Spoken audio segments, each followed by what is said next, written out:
আসসালামু আলাইকুম। স্বাস্থ্য বাতায়নের পক্ষ থেকে সবাইকে শুভেচ্ছা জানাচ্ছি। আমি ওয়ালিউজ্জামান কানন।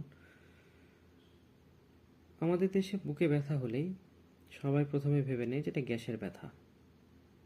কিন্তু এই গ্যাসের ব্যথাকে সরি কিন্তু এই বুকের ব্যথাকে গ্যাসের ব্যথা ভেবে যে কত মানুষ পৃথিবী থেকে বিদায় নিয়েছে তার কোনো হিসাব নাই। কারণ এটা একটি ভয়াবহ রোগের লক্ষণ। রোগটির নাম হচ্ছে স্টেবল অ্যাঞ্জিনা। এটা হার্ট অ্যাটাকের পূর্ব লক্ষণ।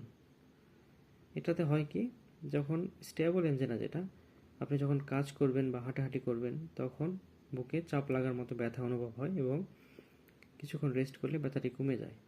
তো এখানেই ঘটে বিপত্তি। যখন ব্যথা শুরু হয় মনে করে গ্যাসের ব্যথা, গ্যাসের ট্যাবলেট খেয়ে চুপচাপ বসে থাকে। যেহেতু অ্যাঞ্জিনা হলে ব্যথাটি এমনি এমনি কিছুক্ষণ পর ভালো হয়ে যায়। গ্যাসের ট্যাবলেট খাওয়ার কারণে ভালো হয়ে যাওয়ার কারণে মনে করে যে গ্যাসের জন্যই হয়েছিল, এখন ভালো হয়ে গেছে। কিন্তু এটা দিনের পর দিন থাকার কারণে একটা সময় এটা হার্ট অ্যাটাকে রূপ নেয়।